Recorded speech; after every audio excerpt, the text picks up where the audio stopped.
The Last Shift. Chapter 1. The Shift You Don't Rush. The firehouse was quieter than usual that evening. Not silent, it never was, but softer around the edges, like the building itself knew something was coming and didn't want to disturb it. The old clock above the lockers ticked steadily, each second falling into place without urgency. Captain Daniel Walker sat on the wooden bench, pulling on his boots slowly. Too slowly, maybe. He'd put them on thousands of times before, in the dark, half asleep. In seconds flat when the alarm screamed and adrenaline did the rest. Tonight, there was no rush. His hands moved carefully, deliberately, as if he were memorizing the feel of the leather one last time. "Don't tell me you're getting sentimental now," someone said from across the room. Daniel smiled without looking up.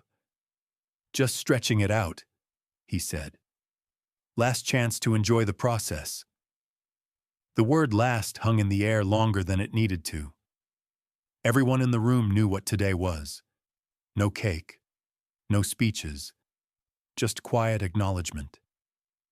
In a place like this, big emotions were handled the same way as fear, privately. Daniel stood and rolled his shoulders, feeling the familiar stiffness settle in. 43 years old. 22 of them spent running toward things other people ran away from. He glanced around the room. Same lockers, same scuffed floor, same dent in the wall where a rookie once lost control of a hose line and sent it swinging. Same smell, smoke that never really left, no matter how often the walls were repainted. This place had shaped him, more than his house, more than his marriage, more than anything else. "Coffee?" asked Mike Reynolds, leaning against the counter, mug already in hand. Daniel shook his head. "Not tonight." Mike raised an eyebrow. "That's a first." "Trying something new," Daniel said. "Figured I'd end my career with a clear head." Mike studied him for a moment, then nodded. "Fair enough." They sat at the table for a while, talking about nothing important. Weather, a busted hydrant on Maple Street, the high school football team's chances this year. Ordinary things that felt almost fragile under the weight of the unspoken. Daniel checked the clock. 6:42 p.m. His last shift had officially begun. Chapter 2. The Call That Always Comes. The alarm didn't go off right away. That bothered Daniel more than if it had. There was a superstition among firefighters. Never say the word quiet out loud. The universe had a way of punishing arrogance. Still, as the minutes stretched on, Daniel felt a familiar tension settle between his shoulders. It never ends calm. It just waits. He was in the kitchen when the tones finally dropped. Sharp, unmistakable, slicing clean through the building. Structure fire, residential, possible occupants inside. Daniel didn't think. He moved. Muscle memory took over, the years collapsing into instinct. Helmet, jacket, gloves. The world narrowed to motion and sound, to the rhythm of men moving together without needing to speak. The engine roared to life. As they pulled out of the bay, red lights painting the street in violent flashes, Daniel caught his reflection in the window. Helmet strapped, eyes steady. He looked older than he remembered. The house was already burning when they arrived. Flames licked out of the second-floor windows, thick black smoke rolling into the evening sky. Neighbors stood back behind police tape, faces lit by firelight, hands pressed to mouths. Daniel stepped off the engine and took it all in one practiced sweep. Two-story wood frame, fire showing on the Alpha and Bravo sides, heavy smoke, wind pushing flames toward the rear. Bad. "Reports say there's a kid inside," the lieutenant said, voice tight. "Upstairs, back bedroom." Daniel nodded once. I'm going in. No hesitation, no discussion. Mike grabbed his arm. Danny! Daniel met his eyes. Calm. Certain. I know, he said. I've got this. The heat hit him the moment he crossed the threshold. Fire always lied from the outside. Inside, it was louder, angrier, alive. The floor creaked under his boots as he moved forward, staying low, following the hose line by feel. Visibility dropped to nothing. Every breath through the mask sounded too loud in his own ears. He reached the stairs and started up. Halfway up, the structure groaned, a deep, warning sound that traveled through bone. Daniel paused. This was the moment, the one they never showed in training videos. The moment where you decide if you trust your judgment or your fear. He went on. At the top of the stairs, the heat intensified. Flames crawled along the ceiling, searching. Daniel swept the room with his light. Fire department, he shouted. If you can hear me, make a sound. For a second, there was nothing. Then, a cough. Faint. Weak. Real. Daniel moved toward it, heart hammering, every sense sharpened to a razor's edge. This was his last shift. He didn't think about that now. He thought about getting the kid out. Chapter 3. Inside, the heat fire had a way of shrinking the world. Inside the house, everything that mattered fit into a narrow tunnel of light and breath. Daniel moved low, one hand on the hose, the other sweeping ahead of him, feeling for walls, doors, anything solid enough to trust. The heat pressed down like a physical weight. Even through the gear, it found him, in his neck, behind his knees, in the small places armor never quite reached.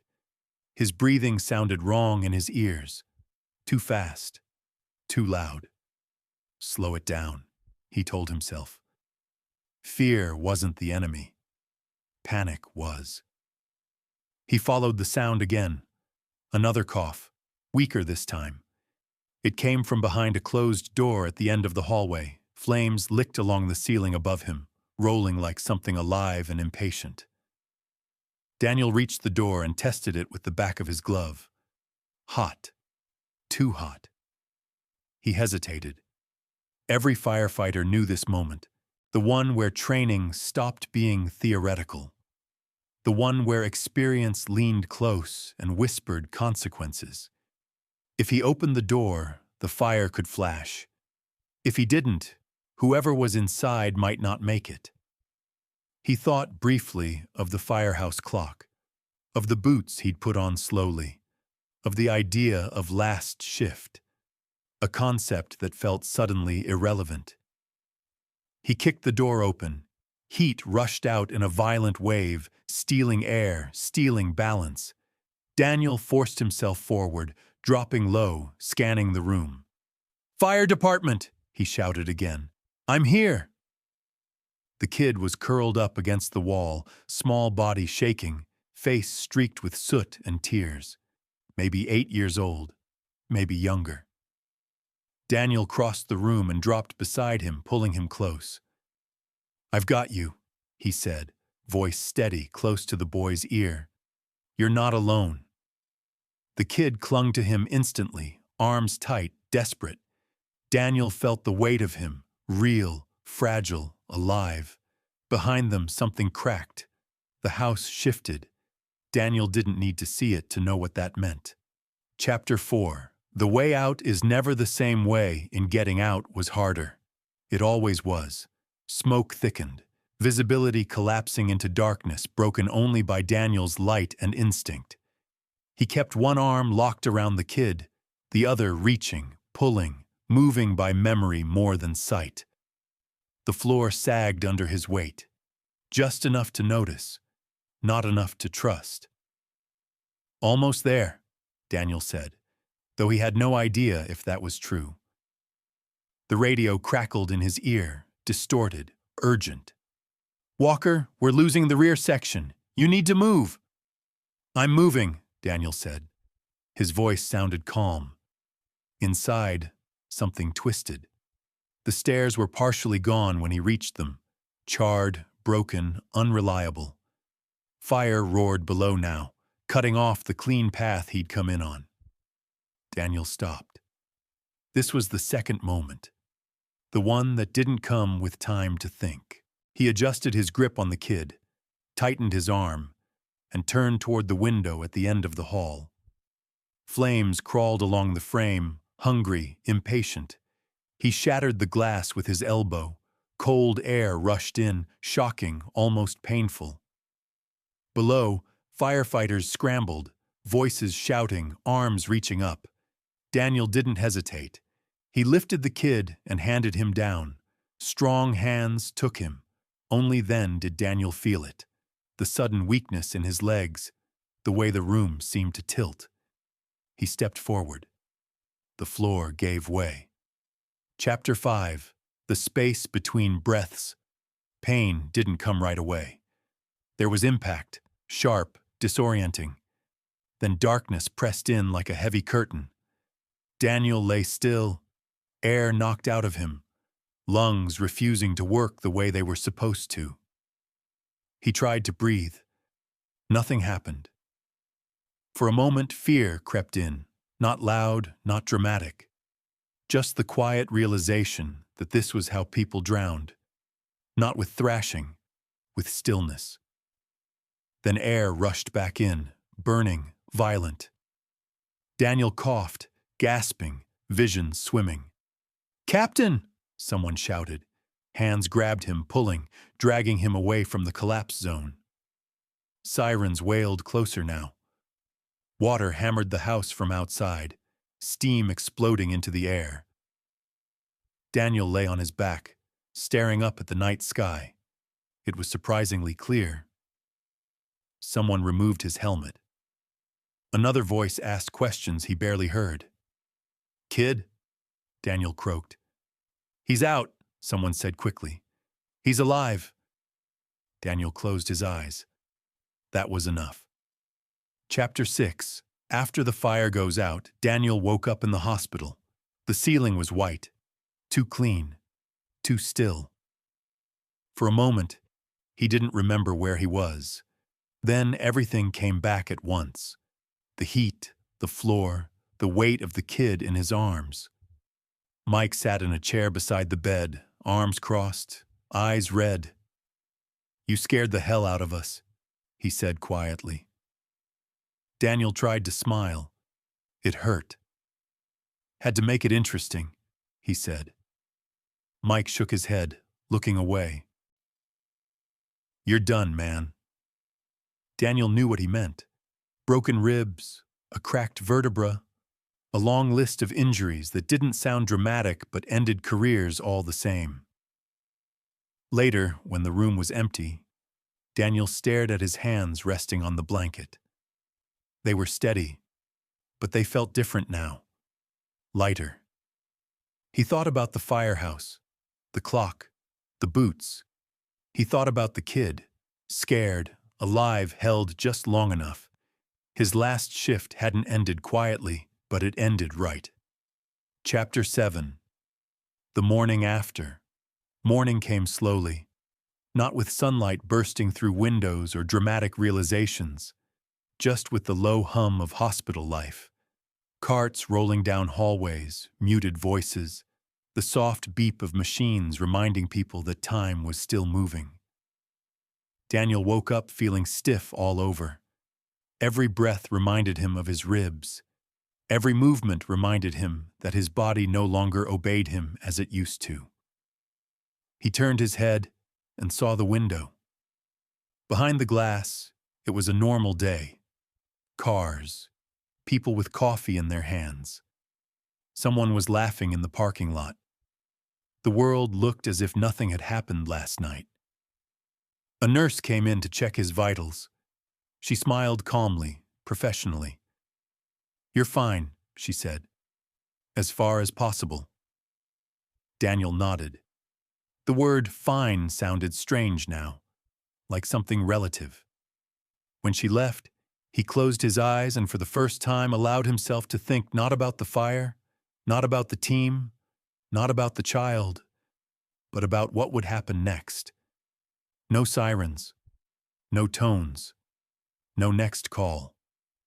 That thought was harder than any pain. Chapter 8. The Firehouse Without You. He returned to the station 2 weeks later. Not in uniform, not on duty, just to visit. The building greeted him with the same smell, old smoke and coffee. Everything was in its place. Everything continued as before.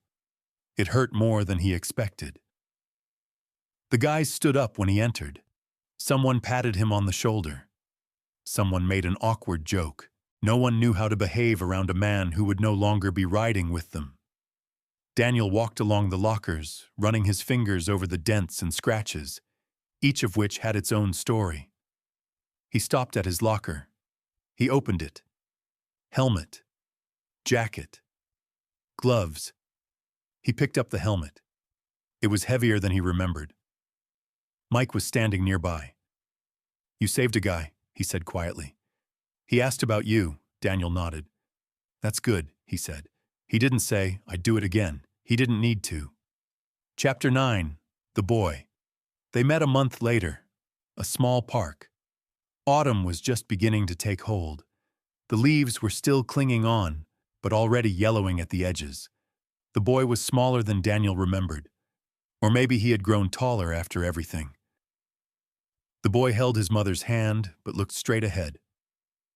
"Is that him?" he asked. Daniel crouched down to be at eye level. "Hi," he said. "How are you?" The boy shrugged. "Sometimes I'm scared, but they tell me that's normal." Daniel smiled. "That's true." The mother thanked him. The words were simple, not rehearsed, and therefore genuine. When they left, Daniel remained sitting on the bench for a long time. He realized something important. He hadn't quit his job. The job had simply ended. Chapter 10. The last shift never really ends. Months passed. Daniel found himself in a different rhythm. He taught. He consulted. He talked to young firefighters about things that don't always make it into the manuals, about pauses, about doubts, about how sometimes the bravest move is to stop. Sometimes at night he could still hear the fire, not loudly, like a distant memory, but more often, silence, the kind that comes after. He no longer wore his uniform, but he still knew who he was. The last shift was over. The responsibility was not. Daniel stood at the window, watching a fire truck drive by somewhere in the distance. The siren sounded short and businesslike. He exhaled calmly, and for the first time in a long time, without regret. Chapter 11. The Sound That Doesn't Wake You Anymore. The first night Daniel slept through without waking felt wrong. No sudden jolt. No half-dream where sirens cut through his chest like a blade. No reaching for gear that wasn't there. He opened his eyes in the dark and lay still, listening. Nothing. Just the hum of the refrigerator somewhere down the hall. The soft creak of the house settling. His own breathing, steady, unfamiliar in its calm. For years, sleep had been a shallow thing. Something interrupted. Something borrowed between calls. Even on nights off, part of him stayed alert, waiting. Now there was nothing to wait for. The realization didn't bring relief. It brought grief. Daniel sat up slowly, careful of his ribs, and rested his elbows on his knees. In the quiet, memories came uninvited. Not of the big fires, but the small ones. A cat carried out wrapped in a jacket. A man sitting on a curb, shaking, after losing everything he owned. Coffee shared at 3 a.m, jokes told too quietly. These were the things no one wrote about. These were the things that stayed. He lay back down eventually, staring at the ceiling, and whispered into the dark, I did my best. No one answered. That was okay. Chapter 12. When people stop calling you captain. It happened gradually. At the hardware store, someone said sir instead of captain. At the diner, the waitress didn't ask how the station was doing. At the gas pump, no one nodded in recognition. Daniel noticed, then stopped noticing. One afternoon, he was asked to speak at a training session for new recruits. He stood at the front of the room, looking at faces that reminded him of himself. Younger, eager, afraid in ways they didn't yet understand. They expected stories. He gave them truth instead. Everyone here thinks the hardest part is running into the fire, he said. It's not. They leaned forward. It's knowing when to leave. Knowing when your body's done even if your heart isn't. Knowing that being useful doesn't always mean being inside the flames. A few looked confused. A few looked uncomfortable. One or two nodded slowly, like they were storing the words for later. That was enough. Afterward, one kid stopped him in the hallway. Did it bother you? The kid asked. Stopping? Daniel thought for a moment. Yes, he said. And no. The kid frowned. Daniel smiled gently. You'll understand one day. Years later, Daniel stood in the same park where he'd met the boy. The trees were taller now, the bench more worn. Time had passed in quiet ways. He watched families walk by, kids run, dogs pull at leashes. Ordinary life, doing what it always did. A fire engine passed on the street nearby, lights flashing but siren off. Just moving through. Daniel didn't tense. He didn't count seconds. He didn't imagine outcomes. He didn't feel the pull to follow. Instead, he felt something warm and steady settle in his chest. Pride.